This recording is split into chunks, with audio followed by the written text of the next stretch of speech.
महर्षि पंचसंग का राजा जनक उपदेश की कथा आज महाभारत में है। भक्तगणों, आपको सुनाऊंगा, आप इसे ध्यानपूर्वक सुनिए। युधिष्ठिर ने पूछा, पितामह, मोक्ष धर्म को जानने वाले मिथिला नरेश जनक ने मानवीय भोगों का परित्याग करके किस प्रकार के आचरण से मोक्ष प्राप्त किया था? भीष्म जी ने कहा, युधिष्ठिर सुनो, यह उस समय की बात है जब मिथिला में जनक वंशी राजा जनदेव का राज्य था। जनदेव सदा ब्रह्मा की प्राप्ति का ही उपाय सोचा करते थे। उनके दरबार में 100 आचार्य बराबर रहा करते थे, जो उन्हें भिन्न भिन्न आश्रमों के धर्मों का उपदेश देते रहते थे। एक बार कपिला के पुत्र महामुनि पंचसिक संपूर्ण पृथ्वी की परिक्रमा करते हुए मिथिला में आ पहुंचे। वे संन्यास धर्म के ज्ञाता और तत्वज्ञानी थे। उन्हें सब सिद्धांतों का ज्ञान था। उनके मन में किसी प्रकार का संदेह नहीं था। वे सदा निदंत होकर विचरा करते थे। ऋषियों में आदित्य थे। कामना तो उन्हें छू भी नहीं गई थी।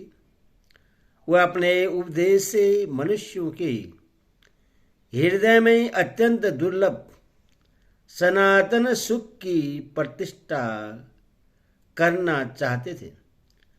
सांख्य के विद्वान तो उन्हें साक्षात प्रजापति कपिल मुनि का ही स्वरूप समझते हैं। उन्हें देखकर ऐसा जान पड़ता है मानो सांख्य शास्त्र के प्रवर्तक भगवान कपिल स्वयं पंचसिक के रूप में आकर लोगों को आश्चर्य में डाल रहे हैं। वे मुनिवर आसुरी के प्रथम शिष्य और दीर्घजीवी थे। उन्होंने 1000 वर्षों तक मानस यज्ञ का अनुष्ठान किया था। कपिला नाम की एक ब्राह्मणी थी, जिसने अपना दूध पिलाकर पंचसिक को पाला था। उसका स्तन पान करने के कारण वे उसके पुत्र कहलाए। इसीलिए उनका नाम कापिलेय हो गया और उन्होंने ब्रह्मा में निष्ठा रखने वाली शुद्ध बुद्धि भी प्राप्त की। पंचसिक के कपिला पुत्र कहलाने का यही वृत्तांत है। धर्मज्ञ पंचसिक ने उत्तम ज्ञान प्राप्त किया था। वे राजा जनक को 100 आचार्यों पर समान भाव से अनुरक्त जानकर उनके दरबार में गए। वहां जाकर उन्होंने अपने युक्त वचनों से उन सब आचार्यों को मोहित कर दिया। उस समय महाराज जनक कपिला नंदन पंचसिक का ज्ञान देकर उनके प्रति आकृष्ट हो गए और अपने 100 आचार्यों को छोड़कर उन्हीं के पीछे चल दिए। तब मुनिवर पंचसिक ने राजा को धर्मानुसार चरणों में पड़े देख उन्हें योग्य अधिकारी समझकर सांख्य मत के अनुसार मोक्ष धर्म का उपदेश दिया। पहले तो उन्होंने जन्म के कष्टों का वर्णन किया, फिर कर्म के कलेशों को बताया। तत्पश्चात ब्रह्मलोक तक के भोगों की क्षणभंगुरता और दुख रूपता का प्रतिपादन करके सबकी ओर से विरक्त होकर उपदेश दिया। उन्होंने कहा, जो एक दिन नष्ट होने वाला है, जिसके जीवन का कुछ ठिकाना नहीं है, ऐसे अनित्य शरीर को इन बंधु बांधों तथा स्त्री पुत्र आदि से क्या लाभ है? यह सोचकर जो मनुष्य इन सब को क्षण भर में त्याग कर चल देता है, उससे मृत्यु के बाद भी जन्म नहीं लेना पड़ता। पृथ्वी, आकाश, जल, अग्नि और वायु ये सदा इस शरीर की रक्षा करते रहते हैं। इस बात को अच्छी तरह समझ लेने पर इनके प्रति आसक्ति कैसे हो सकती है? जो एक दिन मौत के मुख में पड़ने वाला है, उस शरीर को सुख कहाँ? पंचशिख का यह उपदेश जो भ्रम और बचना से रहित, सर्वदा निर्दोष और आत्मा का ज्ञान कराने वाला था, सुनकर राजा जनक को बड़ा विस्मय हुआ। उन्होंने पुनः प्रश्न करने का विचार किया। जनक ने पूछा, भगवान, ज्ञानी को मृत्यु के बाद फिर संसार की प्राप्ति होती है या नहीं? यदि उस समय उसकी कोई विशेष संख्या नहीं रहती तो ज्ञान और अज्ञान का फल ही क्या होगा? ऐसा प्रश्न सुनकर ज्ञानी महात्मा पंचशिख को निश्चय हो गया कि राजा जनक की बुद्धि पर अंधकार छा रहा है। इन्हें आत्मा के नाश का भ्रम सा हो गया है, इसलिए ये बहुत घबराए हुए हैं।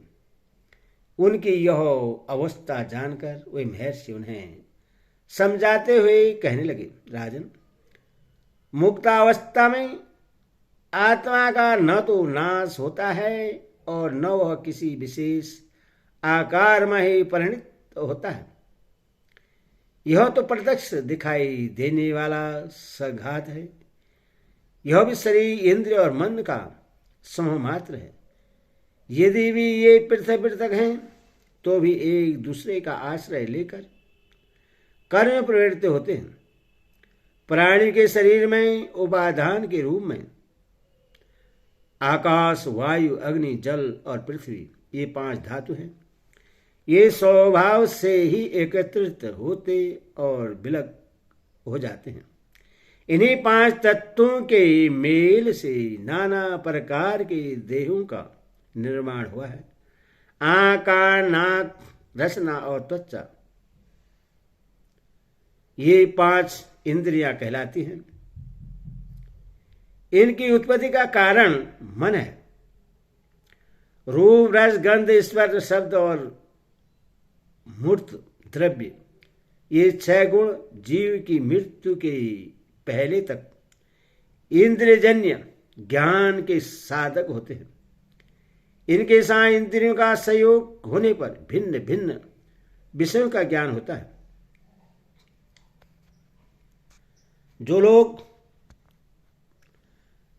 जो लोगों के संज्ञात रूप इस शरीर को ही आत्मा समझ लेते हैं, उन्हें मिथ्या ज्ञान के कारण अनंत दुखों की प्राप्ति होती है और उनकी परंपरा कभी शांत नहीं होती। इसके विपरीत जिनकी दृष्टि में यह दृश्य प्रपंच अनात्मा सिद्ध हो चुका है, उनकी इसके प्रति न ममता होती है न अहिंसा। फिर उन्हें दुख कैसे प्राप्त हो?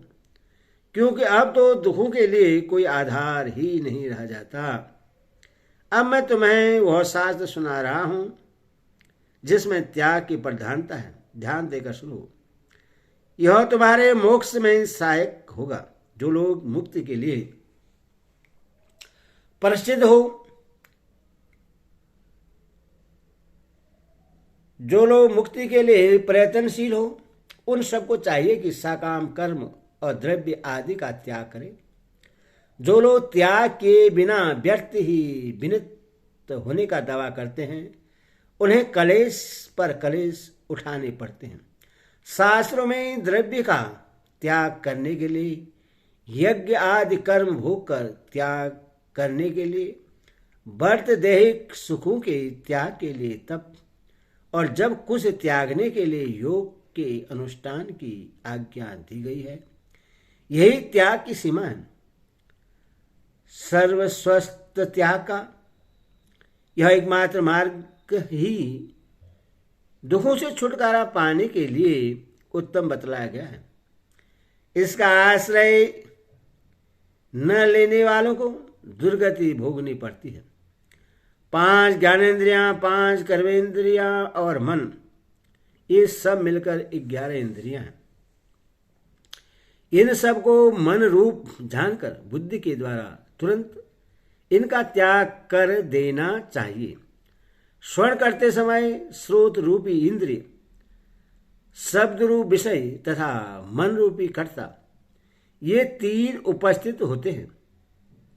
इसी प्रकार प्रत्येक इंद्रिय के द्वारा विषयानुभव करते समय विषय, इंद्रिय और मन, इन तीनों के समूह की उपस्थिति रहती है। इस तरह 3 के 5 समुदाय हैं जिनके विषयों का ग्रहण होता है। ये कर्ता, कर्म और कारण रूपी 3 प्रकार के भाव बारी बारी से उपस्थित होते हैं। इनमें से एक सात्विक, राजसी और तामस 3 भेद होते हैं।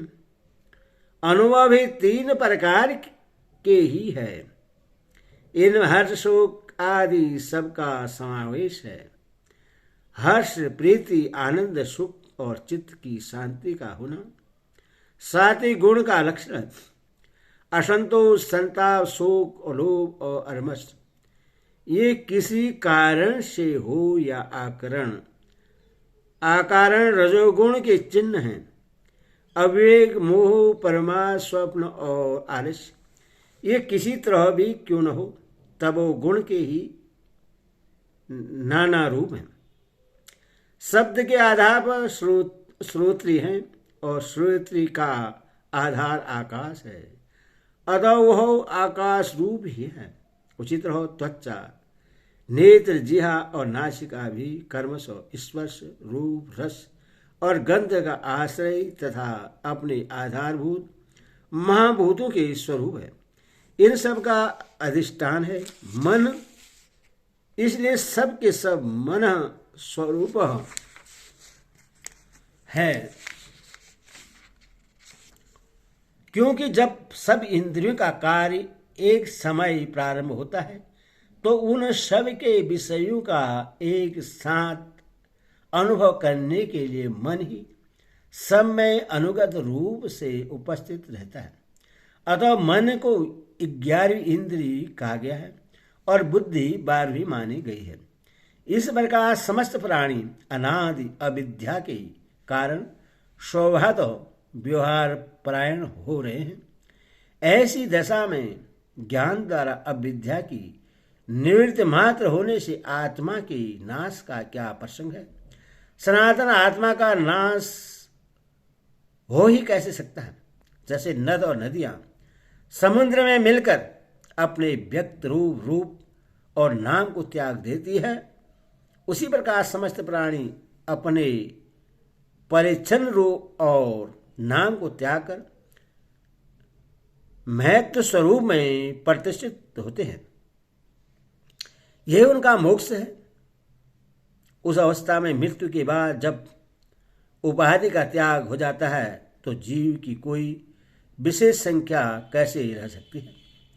जो इस मोक्ष विद्या को जानकर सावधानी के साथ आत्म तत्व का अनुसंधान करता है, वह जल से कमल के पत्ते की भांति कर्म के अनिष्ट फलों से कभी लिप्त नहीं होता।